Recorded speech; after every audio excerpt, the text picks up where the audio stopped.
After years of playing, you know a lot of shapes, but you still find yourself noodling around when trying to improvise instead of clearly following the music in a way that sounds expressive and tells a story.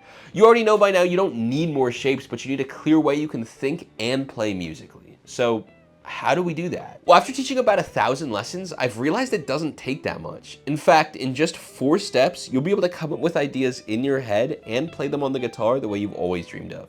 Starting off with step 1, which is just going to be using your ears. If you think about what music is and how musicians come up with licks, come up with songs, come up with chord progressions, really anything, the instrument they're playing it on is kind of the least important thing. And that might sound crazy, but if you think about a song, you can play any song on a piano, on a guitar, on a whole list of other things, because it's just a set of notes. It's not tied to an instrument. So a lot of times as guitar players, we get stuck thinking about shapes on the guitar, thinking about where everything is on the guitar. We forget that music is in our head and in our ears. So the big challenge then becomes connecting your ears to your guitar. And one of the best ways you can do that is kind of by forcing it, like singing a note, ah, and then try and find it. Ah. Let's do another one.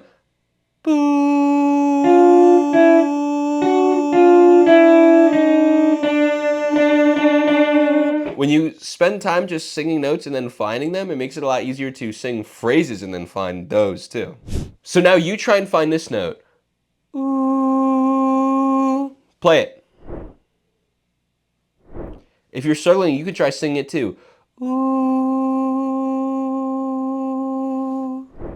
You got it yet? Ooh.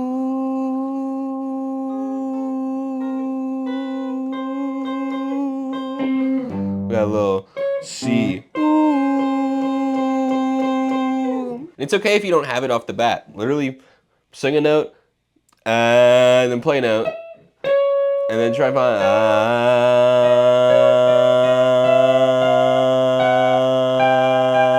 I'm going a little high.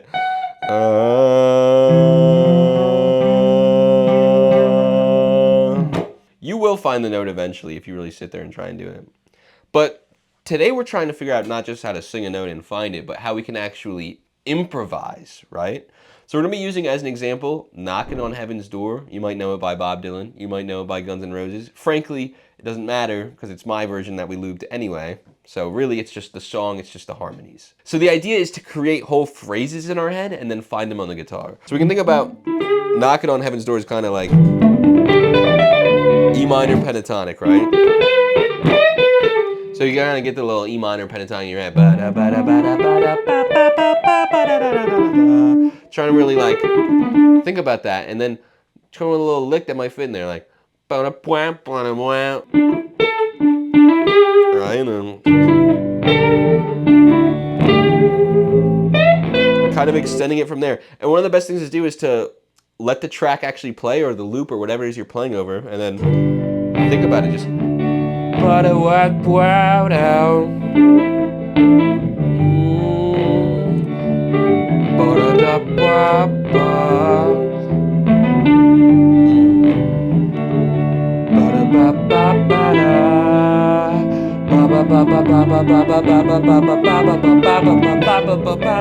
the more you can sing with your playing, the more you're going to connect your ears to that guitar. Which brings us to step 2, which is the 2 sides of our playing. Now, the 2 sides of our playing is passive playing and active playing. Passive playing is when you're not really thinking that hard. Anything you could really play with your eyes closed, like if you're just like thinking about the pentatonic box, like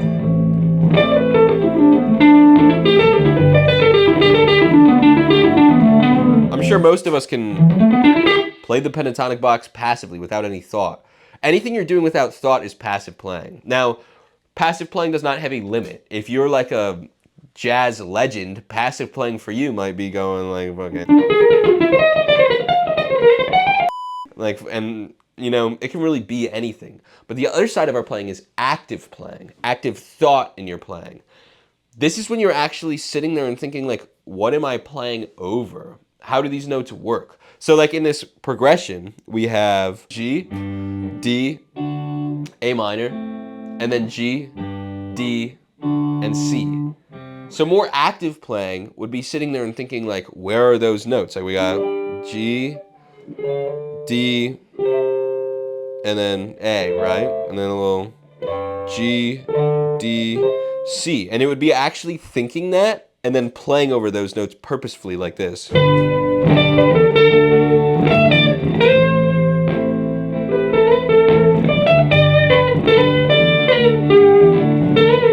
But the thing is, not just your playing can be active or passive, but the way you create phrases and music can be active and passive as well. So in that step one, we were kind of passively trying to come up with musical ideas, like just not thinking about the chords, not thinking about anything, just kind of going ba-da-ba-da-ba, and coming up with musical ideas. But the active way is what we're about to go into in step 3. And if you want all your friends to be shocked with how fast you can use your ears and be expressive in your playing, the best thing you can do is be around other players that are putting the work into getting better. That's why I opened a private community where I only let players in that have been playing for over a year and actually play every single day to try and get better. It's completely free and it's linked right down below, so if that's you, I look forward to seeing you in there. Step 3 is going to be triads. Now I was just talking about how we can more actively find musical ideas, and triads are the most simple way we can think about our chords to find them. Now, triad is just a 3-note chord, so take any chord, it has a triad. At the end of the day, that really is what it comes down to. But the chords it's built out of, you can relate it to your scale. So if we're thinking about G major, that's what Knocking on Heaven's Door is in, a little key of G major, which is why the E minor pentatonic works so well. But if we're trying to build a G triad, we want the root, the third, and the fifth from that scale. It's just counting the scale. Like if you go 1, 2, 3, 4, 5, 1, 3, 5. That's all we're doing. Then we go to D, it's the same thing. Then we're going to A minor, same thing, but now A minor has a flat 3. The difference between a major chord and a minor chord is just that one note. If you know the bar chord shapes, you're already playing it like that. You might have just not had that active thought about it, right? So now we know the notes, but we want to know how can we actually find them in a way that we can use them. I like to try and find them around the pentatonic box because frankly, most of us know that already. And we can connect ideas to what we already know, makes it a lot easier to use them. So if we're going like up here to our E minor pentatonic box, or like if you're on an acoustic, maybe you play down here. Makes it a little easier if you don't got the little cutout, but I do, so. We have a G, right? So we're gonna find G. You can honestly play G as a little power chord like this. Ba, ba, ba. We have our G and then we have our 5, so 1, 5, and then 1 again. And that's right in our pentatonic box. And then we're going to D, right? Play D like this. This one note's not really in pentatonic, but it's in the minor scale, and it's in our chord. And then we have A minor, right? Back to G, back to D, and then C. So we want to take those triads and create phrases around them. Now, how do we do that? We talked about the way to kind of passively come up with ideas in your head and then find them actively on the guitar.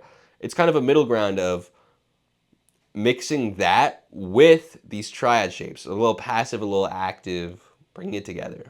And on top of that, thinking of just phrases, we can just passively play in the pentatonic scale, mixing it all together, just like this.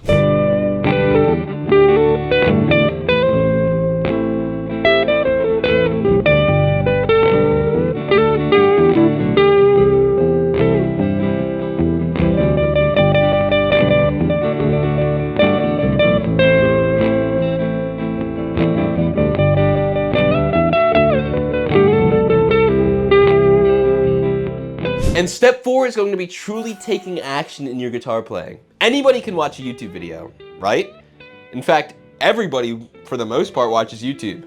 So why is it that there's so many people watching guitar lesson YouTube videos and so few people that can actually play the things that all of them teach? I'm not even saying all the things I teach.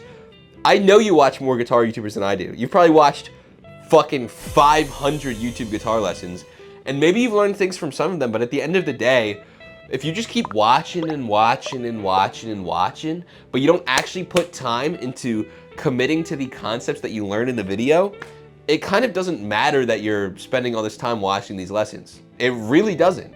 And that might hurt to hear, but you're kind of just pretending to learn if you're not putting the time into learning.